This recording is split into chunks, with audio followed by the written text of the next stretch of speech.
क्या तुम जानते हो कि तुम अपने टाइम को कैसे मैनेज कर सकते हो बिना उसे वेस्ट किए? चलिए शुरू करते हैं।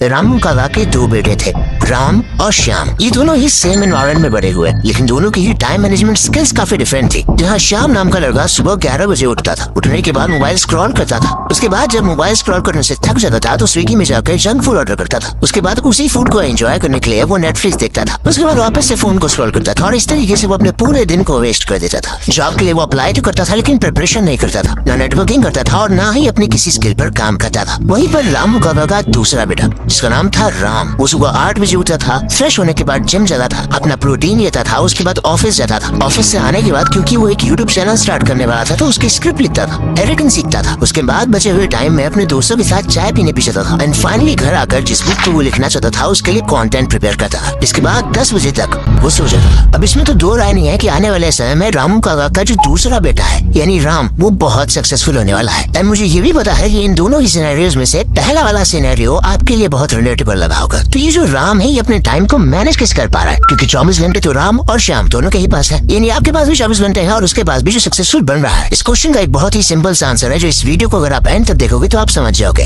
और वो है टाइम मैनेजमेंट। ऐसी बहुत सारी चीजें हैं जो चाहने के बाद भी आप नहीं कर पाते हो, सिर्फ ये बोल के कि मेरे पास टाइम नहीं है, एंड वही चीजें आपको जिंदगी में पीछे ढकेल रही हैं। और अगर आपके साथ भी ऐसा हो रहा है तो ये वीडियो आपकी बहुत हेल्प करने वाली है। एंड इस वीडियो के एंड तक आप अपने टाइम को बहुत ही इफेक्टिवली मैनेज कर पाओगे। एंड इस वीडियो के एंड तक अगर आपने नोट्स बनाया और इस वीडियो को ध्यान से देखा तो बहुत सारे चेंजेस आने वाले हैं। इसलिए विदाउट वेस्टिंग एनी टाइम चलिए सीखते हैं।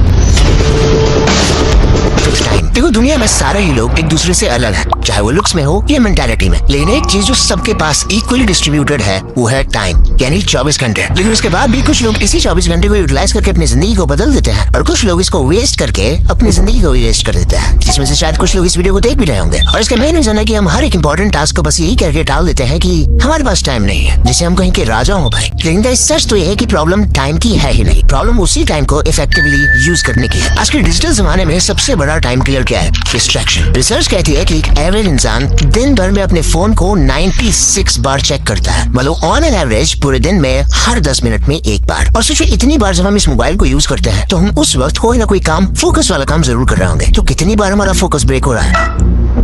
और सोचिए जरा, जब इतनी बार आपका फोकस ब्रेक हो रहा है तो आपका दिमाग डीप वर्क मोड में जा ही नहीं पाता है। यहाँ पे हमें पार्किंसंस लॉ समझना बहुत जरूरी है। बेसिकली अगर आपके पास एक छोटा सा काम है जिसे आप 1 घंटे में निपटा सकते हो तो आपका दिमाग जबरदस्ती पूरा दिन लेकर उस 1 घंटे के टास्क को निपटाएगा, क्योंकि ये तो हम जानते हैं कि हमारा दिमाग डेडलाइंस के हिसाब से वर्क बेस को एडजस्ट करता है। इनफैक्ट डेडलाइन के बाद ही हम इंडियन सबमिट करते हैं हर चीज को। जैसे स्कूल में अगर असाइनमेंट 10th ऑफ सितंबर को सबमिट करना है तो हम 11th ऑफ सितंबर को सबमिट करेंगे। कोई प्रोजेक्ट अगर हमें कल देना है तो हम शायद उसे परसों या फिर उसके बाद देंगे। इसके अलावा भी अगर मूवी 3 बजे से स्टार्ट होने वाली है तो हम वहाँ पर 3:10 पे पहुँचते हैं। इस तरीके से काम करता है हमारा दिमाग। और सोचो जब छोटे टास्क की डेडलाइन ज्यादा होगी या फिर डेडलाइन ही नहीं होगी तब हम कितना टाइम वेस्ट करेंगे। अब पता है इससे भी बड़ी प्रॉब्लम में आप फंसे हो जिसका नाम है बिजनेस ऑफ इल्यूजन। देखो आज की डेट में जो इंसान जितना ज्यादा बिजी रहता है उसको उतना ही ज्यादा प्रोडक्टिव बना लेता है, लेकिन रियलिटी ऐसी नहीं है, क्योंकि अक्सर जो लोग बिजी रहते हैं वो ग्रो ही नहीं कर रहे होते। अब आप ही देख लो, आप भी तो बिजी ही हो, अपना फोन उठाते हो ना, टाइम से चीजों को डिलीवर करते हो, अपनी स्किल पर काम कर रहे हो, बट क्या आप ग्रो कर रहे हो? अरे बाप रे, ये तो धोती खोल रहा है।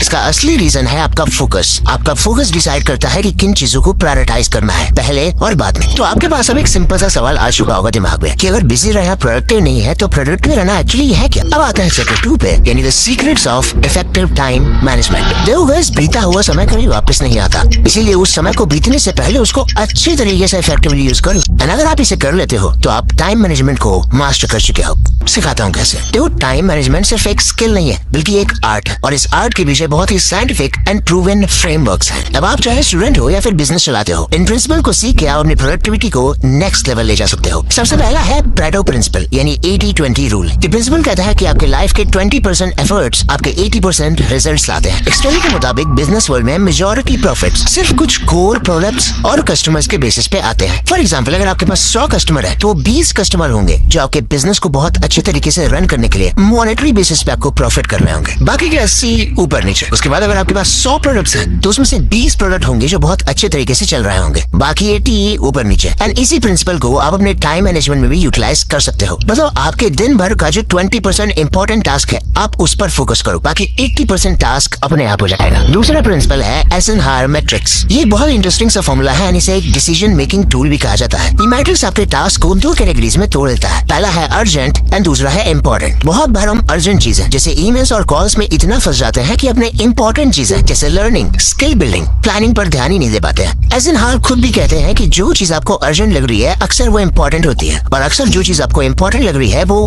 अर्जेंट होती है। अरे कहना क्या चाहते हो? लेकिन इस प्रिंसिपल को आप इफेक्टिवली तभी यूज कर पाओगे जब पेन और नोटपैड लेके अपने इंपॉर्टेंट टास्क को पहले लिखोगे। इस चीज को और ज्यादा अच्छे से समझने के लिए पर्सनली मैं एक कोड फॉलो करता हूँ, उसे आप भी फॉलो करोगे तो आपको इजीली टाइम मैनेजमेंट समझ में आ जाएगा। और वो है if you don't have time you don't have energy. मतलब सुबह उठने के बाद आप पहली बात तो हैवी मत खाओ। हमारे भारत देश में पूरी पराठे ये सब जो चीजें हैं ये आपको और ज्यादा लेथार्जिक बनाती है, और जब भी आप आलसी बनते हो तो उसका डायरेक्ट इम्पैक्ट आपके टाइम पर आता है। इसलिए सुबह प्रोटीन रिच फूड एंड हल्का फूड खाओ। उसके बाद उस काम को करो जो सबसे ज्यादा इंपॉर्टेंट है, जिसमें आपकी सबसे ज्यादा एनर्जी लगेगी। एंड ट्रस्ट मी गाइस, जब आप सारे ही अपने इंपॉर्टेंट टास्क को कर लोगे तो उसके बाद जो भी टास्क बचेंगे वो आप चुटकियों में कर लोगे। इसके बाद तीसरा प्रिंसिपल है डीप वर्क का। डीप वर्क का एक सिंपल सा मतलब है एकदम डिस्ट्रैक्शन फ्री। जब आप डीप वर्क वाले मोड में जाते हो तो आपका दिमाग अपनी मैक्सिमम कैपेसिटी को यूज करता है। स्टडीज बताती है कि एक एवरेज नॉलेज वर्कर अपने पूरे दिन में सिर्फ 2 घंटे ही प्रोडक्टिव होता है, और अगर आपने इस पूरे दिन के अंदर 2 से 3 डिस्ट्रैक्शन फ्री ब्लॉक्स बना लिए तो उन्हीं ब्लॉक्स में आपको अपने पूरे दिन का सबसे बेस्ट आउटपुट मिलेगा। फॉर एग्जाम्पल, अगर आप 3 ब्लॉक बनाने का डिसाइड कर रहे हो तो पहला ब्लॉक आपका मॉर्निंग में होगा जहाँ पर आपकी एनर्जी सबसे ज्यादा होती है, आपका फोकस सबसे ज्यादा होता है। दूसरा ब्लॉक आप दोपहर में रख सकते हो जब काफी शांति होती है, और तीसरा ब्लॉक आप नाइट में या इवनिंग में रख सकते हो। और इसके बीच में जो ब्रेक होगा वो भी प्रोडक्टिव ब्रेक होगा, एंड वो ऐसे ब्रेक नहीं होंगे जो आपको बहुत ज्यादा लेथार्जिक या फिर आलसी बना दे। हमने प्रॉब्लम्स की बात कर ली कि टाइम कैसे मैनेज करें, हमने टेक्निक्स की बात कर ली कि किन फ्रेमवर्क्स और प्रिंसिपल को यूज करके आप अपने टाइम को इफेक्टिवली मैनेज कर सकते हो। लेकिन एक और फैक्टर है जो आपके टाइम मैनेजमेंट को डिसाइड करता है, और वो है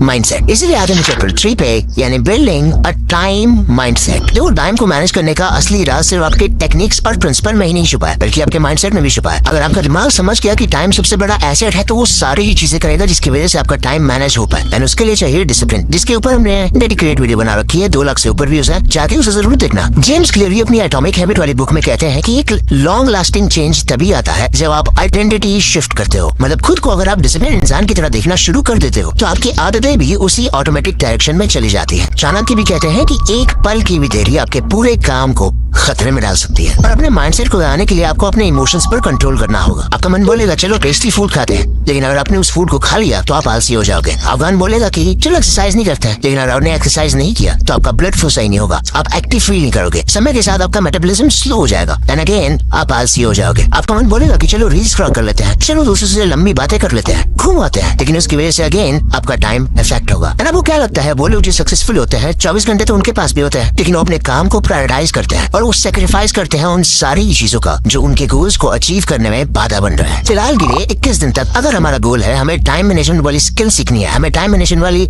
आर्ट सीखनी है, तो हमें अपने इमोशन को मास्टर करना होगा, हमें अपनी क्लटर्ड सराउंडिंग को क्लियर करना होगा, हमें डिस्ट्रैक्शन फ्री जोन बनाना होगा जहाँ पर हम एक लिमिट टाइम तक ही अपने मोबाइल को यूज करेंगे, क्योंकि ये तो आप भी जानते हो कि कितना ज्यादा स्क्रॉलिंग आपके दिमाग को इफेक्ट कर रहा है। ओके, हमने प्रॉब्लम्स की बात कर ली, हमने सॉल्यूशंस की बात कर ली, हमने एक अच्छे टाइम मैनेजमेंट वाले माइंडसेट की बात कर ली। अब आते हैं इस वीडियो के रिवीजन वाले पॉइंट पे, यानी कंक्लूजन पे। देखो, आखिर में बात वही है कि टाइम सबके पास इक्वल है, बस उसको यूज करने का तरीका जो है वो सबका डिफरेंट है। जो उसे जितना अच्छे से यूज कर पाएगा वो उतना ज्यादा इफेक्टिवली उसको मैनेज कर पाएगा। ये डिस्ट्रैक्शन और बिजीनेस का जो इल्यूजन है उस ट्रैप से हमको जितना जल्दी हो पाए उतना जल्दी निकलना पड़ेगा। अगर आप किसी को मैसेज करके बिजी बोल रहे हो और सोच रहे हो कि पाओ मैं राजा बन गया, मैं तो इस दुनिया का सबसे बिजी इंसान हूँ, बट अंदर से आप खोखले हो। आप इससे सामने वाले को तो बेवकूफ बना सकते हो, बट अपनी लाइफ में तो आप ग्रो नहीं कर रहे हो ना भाई। उसके बाद हम टूल्स को यूज करो जो मैंने इस वीडियो में बताया, जैसे Pareto principle, Eisenhower matrix, deep work, and धीरे धीरे समय के साथ 21 दिन तक इसी टाइम मैनेजमेंट टेक्निक को फॉलो करो। सुबह उठो, अपने टास्क को लिखो एंड उसे फॉलो करो। नेक्स्ट डे फिर से सुबह उठो, अपने टास्क को लिखो एंड फॉलो करो। एंड जो भी आप टास्क लिखते हो उसमें से पहले 2 टास्क बहुत ही ज्यादा प्रोडक्टिव होने चाहिए, बहुत ही ज्यादा इंपॉर्टेंट होने चाहिए, क्योंकि वो आपके पूरे फोकस का 20% कंज्यूम करने वाले हैं। बाकी आई होप इस वीडियो को लेकर आप सीरियस हो गए, अपने नोट्स बनाए होंगे एंड आप बताई हुई चीजों को फॉलो करोगे, और आपका मन यहाँ पे भी खेलेगा कि इन चीजों को फॉलो नहीं करते हैं और वापस से अपने वही पुराने शेड्यूल में चले जाते हैं। तो अपने आप को एक चीज वापस से याद दिलाना कि पैसा चला जाएगा तो वापस आ जाएगा, लेकिन टाइम चला गया वापस कभी नहीं आएगा। आई होप इस वीडियो को देखने के बाद आपने आपको सुधारना चाहोगे। उसके लिए विल पावर चाहिए होगा और आपके विल पावर को टेस्ट करने के लिए मैं आपको एक चैलेंज देता हूँ। 21 डेज का चैलेंज। आपको रोज उठना है, अपना टास्क लिखना है एंड इसे पूरा करना है। और अगर आप इस टास्क को एक्सेप्ट करते हो तो कमेंट में जाकर हमें 21 डेज जरूर लिखना। हम समझ जाएंगे कि आपने चैलेंज को एक्सेप्ट कर लिया है। बाकी अगर आपको ये वीडियो अच्छी लगी है तो रामू काका के जो 2 बेटे थे, राम और श्याम, उसमें से आप राम जरूर बनोगे। और अगर आपको ये वीडियो अच्छी लगी है तो ऐसी अच्छे टॉपिक से रिलेटेड सजेशन है तो आप हमें पेन कमेंट में दे सकते हो। बाकी वक्त आ चुका है हमेशा की तरह इस वीडियो को एंड करने का और नई सुपर इंटरेस्टिंग वीडियो पर काम शुरू करने का।